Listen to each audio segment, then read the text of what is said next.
അക്കന്റെ കയ്യില് മറ്റേ മഷി പെരട്ടിയിരിക്കുവല്ലേ, അങ്ങനെ മഷി പെരട്ടിയിരിക്കുന്ന കയ്യെ പാലിനങ്ങ് തിട്ടാലുണ്ടല്ല, പാല് നമ്മുടെ ബാലരാമപുരത്തെ രാമയ്യ മുറുക്കി തുപ്പി പോലെ നല്ല ചൊക്കാന്നിരിക്കും. കണ്ണ് തള്ളറായിട്ടില്ലൊക്കെ ബാക്കി കൂടി കേള്.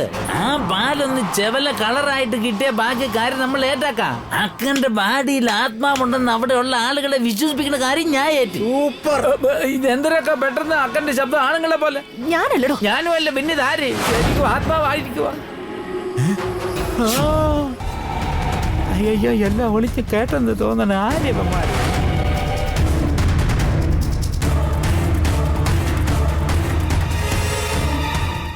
ഇവന്മാർക്ക് എന്താ ഇവിടെ കാര്യം? എന്നാ ശരി, കാര്യങ്ങളൊക്കെ പറഞ്ഞ പോലെ നിങ്ങൾ പോയിക്കോ. ഓ ശരി, എന്നാ ഞാൻ വരട്ടെ. ഞങ്ങൾക്കൊന്നും മഷിക്കുപ്പി തരുന്നില്ലേ? അത് മഷി കുപ്പി നീലകണ്ഠ. ഓ ശരി. അയാള് ഞാൻ വിളിച്ചിട്ട് വന്നതാ. എന്തെങ്കിലും ഉണ്ടെങ്കിൽ എന്നോട് പറഞ്ഞാ മതി. അയാളോട് എന്തിനാ സംസാരിക്കുന്നേ? നിങ്ങൾ എന്തിനാ പിന്നെ ഇവിടെ നിൽക്കുന്നേ? പോയിക്കൂടെ? എന്താ പിന്നെ ഞാൻ ഇതില് പോടും. അപ്പൊ എല്ലാം പറഞ്ഞു. ഞാൻ മുരളിയല്ല, നാഗവല്ലിയാണ്. എന്റെ അടുത്താണോടാ നിന്റെ കളി? നീ ജാനകിയുടെ ആത്മാവാന്നും പറഞ്ഞ് ഇവിടെ കിടന്ന് ഭയങ്കര വിലസലല്ലേ? അപ്പൊ പിന്നെ ഇവൻ നാഗവല്ലിയാണെന്ന് പറയുന്നതിൽ നിനക്കെന്താ ഇത്ര വലിയ ബുദ്ധിമുട്ട്? എന്റെ അളിയനും കുടുംബത്തിനും എന്താണോ വീക്ക്നെസ്, നീ അതിൽ തന്നെ കയറി പിടിച്ചല്ലേ? നീ ആള് കിടിലൻ തന്നെ. നോക്ക്, നിങ്ങളുടെ സർട്ടിഫിക്കറ്റ് ഒന്നും എനിക്ക് ആവശ്യമില്ല. നിന്നെ കൈയോടെ പിടികൂടിയിട്ടും അതിന്റെ യാതൊരു ഉളുപ്പും ഇല്ലാണ്ട് പിന്നെ സംസാരിച്ചോണ്ടിരിക്കുക അല്ലേ? അതേടോ, താനൊക്കെ ആണാണോ? തന്നെയൊക്കെ ഞാൻ ഇതിനെ പേടിക്കുന്നേ. ഇപ്പൊ എന്താ? എന്റെ ശരീരത്തിൽ ആത്മാവില്ലെന്ന് നിങ്ങൾ കണ്ടുപിടിച്ചു. അതൊക്കെ വീട്ടിലെല്ലാവരോടും പറയുമായിരിക്കും. അത്രയല്ലേ ഉള്ളൂ. പോയി പറഞ്ഞേക്ക്. എല്ലാവരെയും എങ്ങനെ കൈകാര്യം ചെയ്യണമെന്ന് എനിക്ക് നന്നായിട്ട് അറിയാം. നീ ഒന്നിനെയും കൂസാത്തോളാന്ന് എനിക്ക് നന്നായിട്ട് അറിയാം. ഒരു പാലം ഇട്ടാ അതിലൂടെ നമുക്ക് രണ്ടു കൂട്ടർക്കും ഒരുമിച്ച് പൊക്കൂടെ? അത് ശരിയാണല്ലോ. എന്നൊരു കാര്യം ചെയ്, താൻ ഒറ്റയ്ക്ക് ആ പാലത്തെ കൂടെ അങ്ങ് പോയാ മതി. അളിയന്റെ സ്വത്തടിച്ചു മാറ്റാൻ വേണ്ടിയല്ലേ നമ്മൾ രണ്ടുപേരും ഈ കിടന്ന് കഷ്ടപ്പെടുന്നത്? ആ സ്ഥിതിക്ക് നമ്മളിങ്ങനെ രണ്ടു പാർട്ടി കിടന്ന് കളിക്കേണ്ട കാര്യമുണ്ടോ? അതുകൊണ്ട് ഒന്നിച്ച് മുന്നോട്ട് പോകുന്നതല്ലേ നല്ലത്. അത് പിന്നെ നിങ്ങളെപ്പോലൊരു മണ്ടന്റെ കൂടെ കൂടേണ്ട കാര്യമേ എനിക്കിപ്പോ തൽക്കാലം ഇല്ല. ഞാനൊരു പന്തയ കുതിരയാ, അതും പെൺകുതിര. തനിയെ ഓടി ജയിക്കാനാ എനിക്കിഷ്ടം. ശരി, നീ ഞങ്ങളെ കൂട്ടണ്ട. ഞങ്ങൾ ചെയ്യുന്ന സഹായം സ്വീകരിക്കുന്നതിൽ നിനക്ക് എന്തെങ്കിലും കുഴപ്പമുണ്ടോ? നിങ്ങളിങ്ങനെ വാവിട്ട് കരയുന്നതുകൊണ്ട് ഞാൻ സമ്മതിക്കാം. എന്തെങ്കിലും ആവശ്യമുണ്ടെങ്കിൽ ഞാൻ പറയാം, അപ്പൊ ചെയ്താ മതി. പകരമായിട്ട് എന്താ വേണ്ടതെന്ന് വെച്ചാ പറഞ്ഞാ മതി. വലിയ ഉപകാരം ദേവി. അല്ല, ഞാനൊരു കാര്യം ചോദിച്ചോട്ടെ? എന്താ? തല പോകുന്ന പ്രശ്നം വന്നാലും സ്വന്തം വ്യക്തിത്വം വിട്ട് കളിക്കാത്ത ഒരാളാ നിങ്ങള്. അങ്ങനെയുള്ള ഒരാള് ജാനകിയുടെ ആത്മാവായി വേഷം കെട്ടുന്ന എന്തിനാ? അല്ല, അതിന്റെ കാരണം പറഞ്ഞാൽ ഞങ്ങൾക്കൊന്നും അറിയാലോ. അതൊന്നും നിന്നോട് പറയേണ്ട കാര്യം എനിക്കില്ല. ഒരു കണ്ടീഷൻ വെക്കാതെ ഞങ്ങൾ നിന്റെ മുമ്പിൽ സറണ്ടർ ആയില്ലേ? ആണുങ്ങളായ ഞങ്ങൾ ഇത്രയ്ക്ക് താഴുമ്പോ നിങ്ങൾ ഇങ്ങനെ കാര്യം മറച്ചു വെച്ചാൽ എങ്ങനെയാ? നമ്മളിപ്പോ ഒരു പാർട്ടിയല്ലേ, എന്താണേലും പറയുന്നേ. നിങ്ങളുടെ പ്ലാൻ എന്താണെന്ന് അറിഞ്ഞാൽ മാത്രമല്ലേ ഞങ്ങൾക്ക് കൂടെ നിൽക്കാൻ പറ്റുള്ളൂ. അതുകൊണ്ടാ എന്റെ ചോദിക്കുന്നേ, ഒന്ന് പറയേ. മടിക്കാതെ പറയുന്നേ. എന്താ ഞങ്ങളെ വിശ്വാസമില്ലേ? പറയാം. ഞാൻ ജാനകിയായി അഭിനയിക്കുന്നത് ഗംഗയെ കൊല്ലാനാ. കൊട്ടാരത്തിലെ സ്വത്ത് കൈക്കലാക്കാൻ തടസ്സം നിൽക്കുന്നത് അവൾ മാത്രമാണ്. അവളെ കൊന്നുകളഞ്ഞ ആ സ്ഥാനത്തേക്ക് എന്റെ മകളെ കൊണ്ടുവരും ഞാൻ. അതിനുശേഷം ഈ സ്വത്ത് മുഴുവൻ എന്റേതാ. ഗംഗയെ ആളെ വെച്ച് കൊല്ലിച്ച എന്റെ മേല് സംശയം വരും. ഞാൻ തന്നെ കൊന്നിട്ട് അത് ചെയ്തത് ജാനകിയുടെ ആത്മാവാണെന്ന് പറഞ്ഞ് വിശ്വസിപ്പിച്ച അപ്പൊ പിന്നെ കൊല ചെയ്തത് ജാനകിയാവില്ലേ? നേരത്തെ തന്നെ ഞാൻ ഹോസ്പിറ്റലിൽ അഡ്മിറ്റായി. ഡോക്ടർ തന്നെ എനിക്ക് സൈക്യാട്രിക് ട്രീറ്റ്മെന്റിനുള്ള സർട്ടിഫിക്കറ്റ് തന്നതുകൊണ്ട് എനിക്ക് യാതൊരു പ്രശ്നവും വരാനില്ല. അതുകൊണ്ടാണ് എന്റെ ഭർത്താവിനോട് പോലും പറയാതെ ഇത്ര ഡെഡിക്കേറ്റഡ് ആയിട്ട് ഞാൻ ഈ കാര്യങ്ങൾ ചെയ്യുന്നത്. അയ്യോ, കാലക്കി ദേവി, കൊട്ടാരത്തിലെ രണ്ടാമത്തെ മരുമകളെ കൊന്ന് ജാനകിയുടെ ആത്മാവിനെ പഴിചാരുക. ഈ കുരുട്ടുബുദ്ധി ചാണക്യബുദ്ധി ഉള്ളവർക്ക് മാത്രമേ സാധിക്കൂ. ആന്റിയുടെ ഇതുവരെയുള്ള പ്ലാനൊക്കെ നല്ലത് തന്നെയാ. പക്ഷെ ജാനകിയുടെ ആത്മാവെ അഭിനയിച്ച് ഞങ്ങളുടെ കയ്യിൽ നിന്ന് എഴുതി വാങ്ങിച്ചത് ഒട്ടും ശരിയായില്ല. എഴുതി വാങ്ങിച്ചെന്നോ? ഞാനോ? എന്തെഴുതി വാങ്ങിച്ചെന്ന്? അല്ല, രേഖാമൂലം എഴുതി തരണമെന്നൊക്കെ പറഞ്ഞു. ഇവൻ എന്തൊക്കെയാ പറയുന്നേ? കഴിഞ്ഞ ആഴ്ച ഇവൻ എന്തൊക്കെയോ കണ്ടു പിന്നെയും പേടിച്ചു. അന്ന് മുതൽ തുടങ്ങിയതാ ഈ പിച്ചുമേയും പറിച്ചില്ലടാ മോനെ. ഇവന്റെ കാര്യം വിട്. സ്വാമി അയക്കുന്ന ആ തമ്പുരാന് പകരം നീലകണ്ഠനെ നീ ഇവിടെ സെറ്റപ്പ് ആക്കിയത് സമ്മതിച്ചു. പക്ഷേ ആ തമ്പുരാൻ നാളെ നേരിട്ട് വന്നാലോ? അയാളെ നീ എങ്ങനെയാ കൈകാര്യം ചെയ്യാൻ പോകുന്നേ?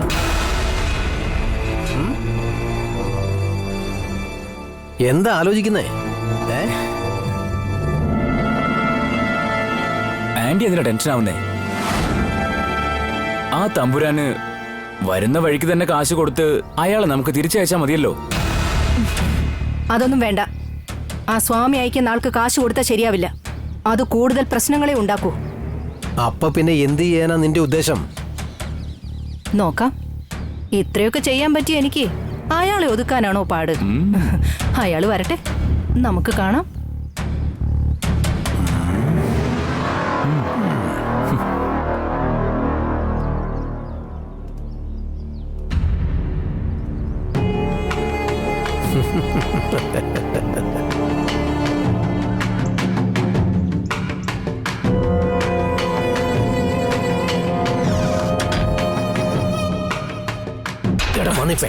നിനക്ക് വല്ല വിവരം? എന്താ അച്ഛോ?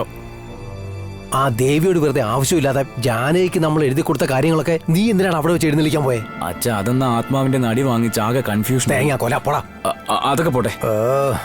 അച്ഛൻ എന്തിനാ ആവശ്യമില്ലാതെ ദേവിയാന്റെ കൂട്ടുപിടിക്കാൻ പോയെ? നമ്മുടെ അവസ്ഥ എന്താ അത്രയ്ക്ക് മോശമായി പോയോ? എടാ, മോശമാകാൻ പോകുന്ന നമ്മുടെ അവസ്ഥയല്ല, ആ ദേവിയുടെടാ. എന്തൊക്കെ അച്ഛാ പറയുന്നേ? ഗംഗയെ കൊന്നിട്ട് ആ പഴി ജാനകിയുടെ ആത്മാവിന് മേൽ കെട്ടിവെക്കാനുള്ള അവളുടെ ഐഡിയ ഇല്ലേ, അത് അവളുടെ വാ കൊണ്ട് തന്നെ പറയിച്ചില്ലടാ. അച്ഛ, അതവര് നമ്മളോടല്ലേ പറഞ്ഞത്. അത് പുറത്തു പറഞ്ഞ ആരാ വിശ്വസിക്കാൻ പോകുന്നേ? എടാ, അത് നമ്മൾ വെറുതെ പറഞ്ഞ ആരും വിശ്വസിക്കാൻ പോകുന്നില്ല. അത് തെളിവ് സഹിതം പറഞ്ഞാൽ എല്ലാവരും വിശ്വസിക്കും. അതിനെന്ത് തെളിവ് അച്ഛൻ്റെ ഉള്ളേ?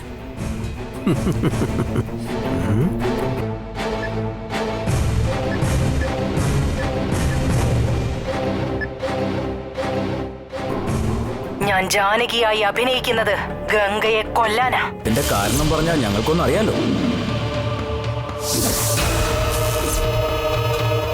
കൊട്ടാരത്തിലെ സ്വത്ത് കൈക്കലാക്കാൻ തടസ്സം നിൽക്കുന്നത് അവൾ മാത്രമാണ്. അവളെ കൊന്നുകളഞ്ഞ ആ സ്ഥാനത്തേക്ക് എന്റെ മകളെ കൊണ്ടുവരും ഞാൻ. അതിനുശേഷം ഈ സ്വത്ത് മുഴുവൻ എന്റേതാ. ഗംഗയെ ആളെ വെച്ച് കൊല്ലിച്ച എന്റെ മേലെ സംശയം വരും. ഞാൻ തന്നെ കൊന്നിട്ട് അത് ചെയ്തത് ജാനകിയുടെ ആത്മാവാണെന്ന് പറഞ്ഞ് വിശ്വസിപ്പിച്ച ദേവി അവളുടെ വാ കൊണ്ട് തന്നെ തെളിവുകൾ തരുമ്പോ അത് വിട്ടുകളയാൻ പറ്റൂടാ. അതാണ് അവൾ അറിയാതെ സംഗതി ഞാൻ റെക്കോർഡ് ചെയ്തെടുത്തത്. ഗംഗയെ കൊന്നിട്ട് അളിയന്റെ സ്വത്ത് മുഴുവൻ കൈക്കലാക്കാൻ അവൾ തീരുമാനിച്ച സ്ഥിതിക്ക് അതിനു മുമ്പ് ഗംഗയെ നമ്മളങ്ങ് കൊന്നിട്ട് ആ പഴി മുഴുവൻ ദേവിയുടെ മേലങ്ങ് ചാരിയാൽ അവള് ജയിലിൽ പോവും. സ്വത്ത് മൊത്തം നമ്മുടെ കൈവശം. അച്ഛന്റെ ഐഡിയ ഒക്കെ കൊള്ളാം. പക്ഷെ നമ്മുടെ ഭാഗത്തുനിന്ന് ഒരു തെറ്റും സംഭവിക്കാൻ പാടില്ലെന്ന് ജാനകിയുടെ ആത്മാവ് നമ്മളെ ഭീഷണിപ്പെടുത്തിയിരിക്കല്ലേ. അതുകൊണ്ട് ഇനി നമ്മൾ എന്തെങ്കിലും ചെയ്യാൻ പോയാ അവൾ ഒരു കാരണവശാലും നമ്മളെ വെറുതെ വിടില്ല അച്ഛാ. ഇല്ലടാ, ജാനകിക്ക് ദേവസേനോട് അത്രയ്ക്ക് മേൽ സ്നേഹാടാ. അറിഞ്ഞോ അറിയാതെയോ ദേവസേനയുടെ ജനന സമയത്ത് ഞാൻ ജാനകിക്ക് രക്തം കൊടുത്ത് സഹായിച്ചു. ആ നന്ദിയും കടപ്പാടും ജാനകിക്ക് ഇപ്പോഴും ഉണ്ട്. അതുള്ളിടത്തോളം കാലം ജാനകിയുടെ ആത്മാവ് വെറുതെ നമ്മളെ വരട്ടത്തേ ഉള്ളടാ. അല്ലാതെ അവള് നമ്മളെ ഉപദ്രവിക്കാനൊന്നും പോകുന്നില്ലടാ. അഥവാ എന്തെങ്കിലും ചെയ്യാൻ ഉദ്ദേശിച്ചാലും എന്റെ കയ്യിലെ ഈ മന്ത്രച്ചരടുകൾ ഉള്ളിടത്തോളം കാലം ഒന്നും ചെയ്യാൻ കഴിയില്ല. മായയുടെ അസുഖം മാറി ഉടനെ അവൾ തിരിച്ചു വരും. അവള് വരുന്നതിനു മുൻപ് ഗംഗയെ ഇല്ലാതാക്കിയിരിക്കും. ഇന്ന് രാത്രി തന്നെ അവളെ കൊന്നു തള്ളിയിരിക്കണം. അയ്യോ, അതിനിപ്പോ അച്ഛനെന്താ ചെയ്യാൻ പോകുന്നേ? കാത്തിരുന്ന് കണ്ടോടാ മോനെ.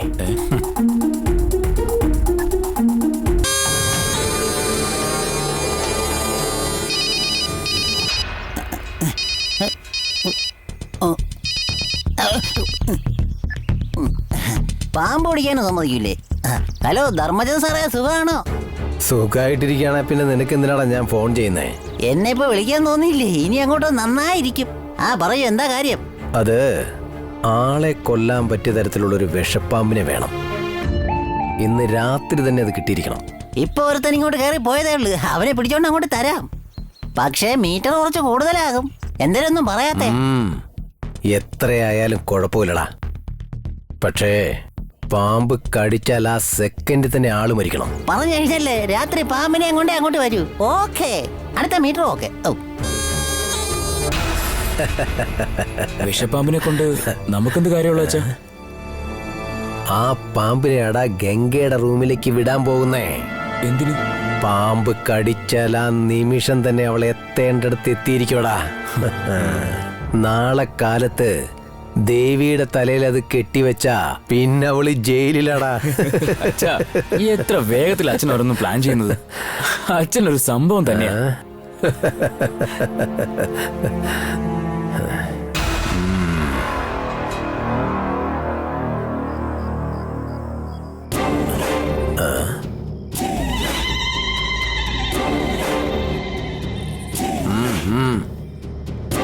ട്രാഫിക് പോലീസ് വല്ലതും ആയിരുന്ന ചുമ്മാ കൈയും കാലും കാണിക്കുന്നു. എന്നാ ഞാനും കാണിക്കാം. വാ വാ വാ.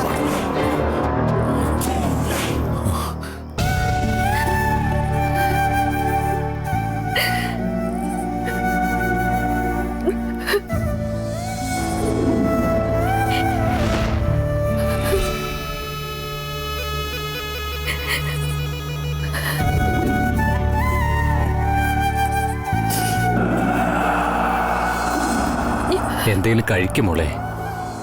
എനിക്കിപ്പോ ഒന്നും വേണ്ട, വിശപ്പില്ല. അച്ഛൻ പോയി കഴിക്ക്. നിന്റെ വിഷമം എനിക്ക് മനസ്സിലാവും. നിനക്ക് കൊട്ടാരത്തിൽ നിന്നുള്ള ബന്ധം കിട്ടിയപ്പോൾ ഞാൻ ഒരുപാട് സന്തോഷിച്ചു. പക്ഷേ ഇങ്ങനൊരു അവസ്ഥയിൽ അവിടെ നിന്ന് ഇറങ്ങേണ്ടി വന്നല്ലോ എന്ന് ഓർക്കുമ്പോൾ, നീ അവിടെ വെറും ഒരു വേലക്കാരിയായിരുന്നപ്പോൾ എല്ലാവർക്കും നിന്നോട് എന്ത് ഇഷ്ടമായിരുന്നു. എന്നാൽ ഇപ്പോൾ മരുമകളായതിനു ശേഷം പ്രതീക്ഷിക്കാത്തതല്ലേ മോളെ സംഭവിച്ചത്? ഇങ്ങനൊരു അവസ്ഥയിൽ അവിടെ നിന്ന് ഇറങ്ങാൻ വേണ്ടിയാണോ മോളെ നീ അവിടുത്തെ മരുമകളായത്? നമ്മളില്ലാത്തപ്പോഴും നമ്മളെക്കുറിച്ച് അന്വേഷിക്കുമ്പോഴാണ് മോളെ നമുക്ക് മതിപ്പുണ്ടാകുന്നത്. പക്ഷേ നിന്നോട് ആരും അന്വേഷിച്ചു വന്നില്ലല്ലോ മോളെ.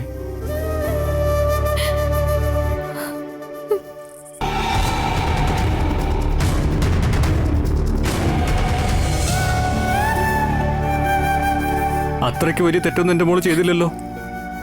പിന്നെ എന്തിനാ എൻ്റെ മോളോട് അവരിങ്ങനെ ചെയ്തത്? എല്ലാത്തിനും യോഗം വേണം. അത് നമുക്ക് ഇല്ലാതെ പോയി. പക്ഷേ കൊച്ചമ്പ്രാൻ നല്ലവനാ മോളെ.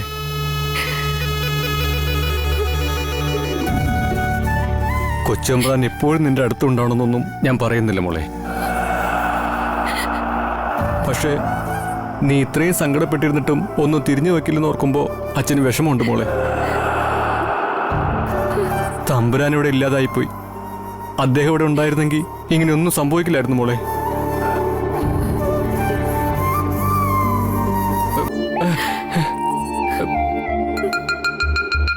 മോനെ, ഗംഗ ഒന്നും കഴിച്ചു കാണില്ലെന്നറിയാം. അതാ ഞാൻ ഭക്ഷണം കൊണ്ടുവന്നത്. എന്റെ ഭാര്യയ്ക്ക് എല്ലാം മനസ്സിലാക്കാനുള്ള കഴിവുണ്ട്. ഇത്തരം സാഹചര്യങ്ങളൊക്കെ അവൾ തരണം ചെയ്തോളും. ഗംഗ വീട്ടിലില്ലാത്ത പോലെ ഞങ്ങൾക്കാർക്കും തോന്നിയിട്ടേയില്ല. കാരണം അവൾ ഞങ്ങളുടെ മനസ്സിലുണ്ട്. ഗംഗയെ ആർക്കും അങ്ങനെ മാറ്റി നിർത്താനൊന്നും പറ്റില്ല. മോനെ, ഞാൻ പറഞ്ഞത് തെറ്റാണെന്ന് എനിക്കറിയാം. മനസ്സിലെ വിഷമം കൊണ്ട് പറഞ്ഞു പോയതാ. എന്നോട് ക്ഷമിക്കണം. മണിയെങ്കിൽ ഗംഗ നിങ്ങളുടെ മകളാണെങ്കിലേ ഞങ്ങൾക്ക് അവൾ ജീവനാ. അവളുടെ അടുത്ത് ഞങ്ങൾ പ്രത്യേകമായിട്ട് സ്നേഹം കാണിക്കേണ്ട കാര്യമില്ല. അത് ഞങ്ങൾ പോലും അറിയാതെ താനേ വരും. മോനെ, എൻ്റെ മോളോട് ഞാൻ ആഹാരം കഴിക്കുന്നേ പറഞ്ഞുള്ളൂ. എന്നാ അവൾക്കുള്ള ആഹാരമായിട്ട് മോൻ ഇങ്ങോട്ട് വന്നു. ഒരച്ഛൻ്റെ സ്നേഹത്തെക്കാൾ ഉപരിയായി സ്വന്തം ഭാര്യയോട് ഉണ്ടാകേണ്ട സ്നേഹം എത്ര വലുതാണെന്ന് മോൻ കാണിച്ചു തന്നു.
എനിക്ക് വേണ്ട.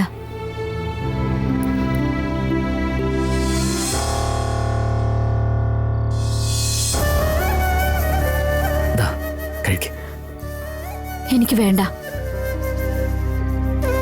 നീ ഇത് കഴിച്ചേ പറ്റുള്ളൂ. എത്ര വാശി കാണിച്ചാലും നിന്നെ ഇത് കഴിപ്പിക്കാതെ ഞാൻ പോവില്ല. കഴിക്കേ. പറയുന്നൊന്ന് കേക്ക്. ഞാൻ പറയുന്നൊന്ന് കേൾക്ക് മാഡം. കഴിക്കേ. ആ ആ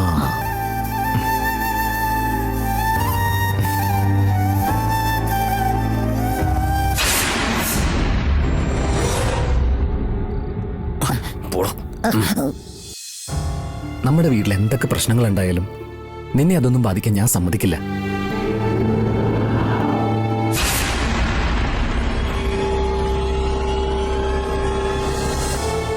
നീ കൂടുതലൊന്നും ആലോചിക്കാതെ കഴിച്ചേ.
ഇതിലും കൂടാ.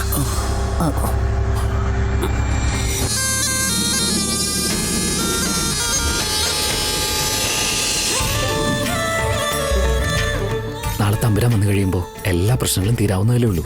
അതുകൊണ്ട് നീ വെറുതെ ടെൻഷൻ ആവാതിരിക്കുക. വേണ്ടാത്തൊന്നും ആലോചിച്ച് മനസ്സ് വിഷമിപ്പിക്കണ്ട. എന്ത് പ്രശ്നം വന്നാലും ഞാൻ നോക്കിക്കോളാം. നീ ധൈര്യമായിട്ടിരിക്കുക. നാളെ തന്നെ നിനക്ക് അങ്ങോട്ട് വരാലോ. നടന്നൊന്നും ആലോചിച്ചിരിക്കാതെ സുഖമായിട്ട് കിടന്നുറങ്ങ്. ചെല്ലട്ടെ.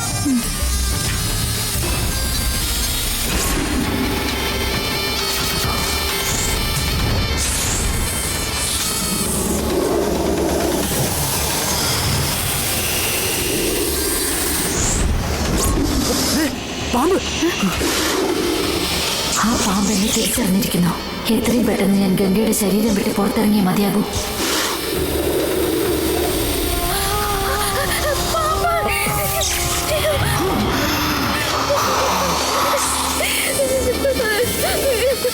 കരയാതിരിക്ക.